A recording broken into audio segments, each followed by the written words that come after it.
This year's Winter Assembly of First Nations is in full swing in downtown Ottawa, and there are a lot of moving parts. Our Truth in Politics panel is here to break it all down for us.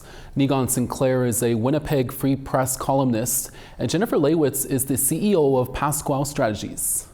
Start us off tonight, Negon. For once, the Assembly of First Nations was united on something. They passed a resolution calling on Canada to launch a national inquiry into the killing of First Nation members by police.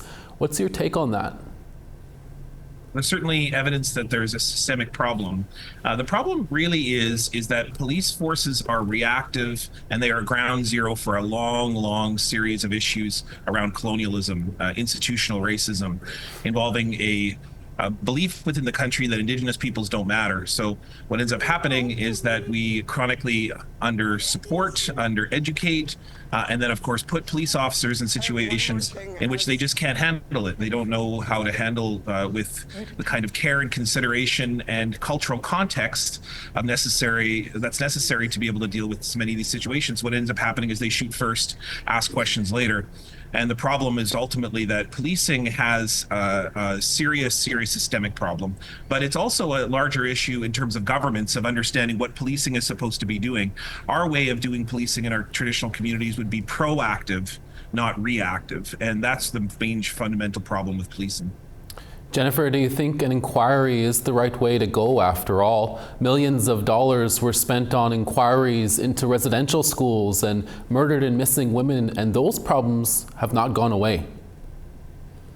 I don't think inquiries are necessarily always a bad thing. I think that they can have their benefit in bringing some of these issues to the forefront and then giving us some groundwork or a foundation to work from in terms of addressing these issues. I absolutely think that we're in a state of emergency and a crisis right now with the amount of Indigenous people that are getting killed at the hands of police. And, that's not to say that I want to take an anti-police stance at all. I think that there's officers across the country that put their lives on the line every single day. But at the same time, we are seeing this crisis and what are the root causes? And, people are going to come in and say we need to bring in community-led solutions and things that address the root cause. And absolutely. And I think that there's multiple different things that are playing into this where, nations are being underfunded in multiple different areas for addictions and mental health and poverty that are playing into our people ending up on the street and in crisis, in literal crisis. And the police, at the end of the day, don't know how to deal with it. You can train and train and train all you want, but we also need to start building up communities so that our people are safe and not ending up in these situations where they are, at the end of the day, in a state of crisis and they need help a lot of the time. And a lot of the time that they're acting out or, finding themselves in these situations, it's stemming from trauma and abuse and addiction and really heavy issues. And it's almost like they don't stand a chance because we're not funding it properly and we're not addressing those issues properly. And it's ending up in the hands of police, which at the end of the day, it shouldn't end up in because they're not the right people to deal with it. Negon, reforming First Nation child welfare came up yet again this week. What are you hearing on that file? I'm hearing again that there is a severe block that against the child welfare decision, the way that the AFN handled, really that there was a very small amount of chiefs that were involved in the major significant portions of negotiations. And what you have is a significant block of chiefs, particularly in Alberta, who are just announcing outright in almost pronouncements that the AFN has been broken for so long or has so many systemic issues and simply isn't doing the service of the members. And I think that this child welfare issue is not only becoming the big tipping point of asking the relevancy of the AFN, which has been asked for a long time, but it seems to be en masse. It seems to be a major functional breakdown in the ability of the AFN to be able to do its work and advocate for chiefs. I mean, the bottom line is that the organization has been working like this for a very long period of time. The national chief does take lead negotiations for many different policies over the years, but for some reason, this time in AFN history, things just aren't working and people are openly talking about leaving the organization as a whole. And Jennifer, what are you hearing from the people you work with about what should be done when it comes to reforming the way CFS issues are dealt with?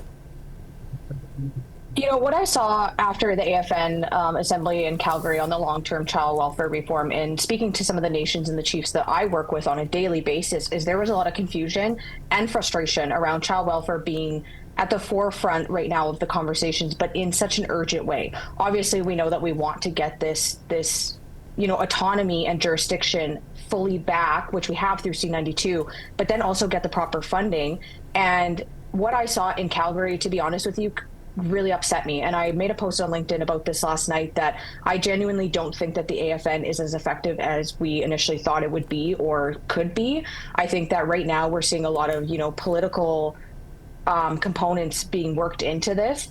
We know back in Calgary, it was being talked about. You need to rush this through because the government might change. The government might change. Why are we putting the hands and the future of our youth into, our federal government and political decisions that could have long-lasting impacts? And I think right now the Chiefs, they want to see this advance, but I think there's a lot of confusion around what it's going to look like. And to be honest with you, are we ready? That's one of the biggest things I hear right now is, are we going to fall flat on our face? Are we being set up to fail? And are we ready for this? Because there are still a lot of issues that we need to work out in our own communities and at home that, will pour out into the way that we deal with child welfare and the effectiveness and the success rate that we actually have.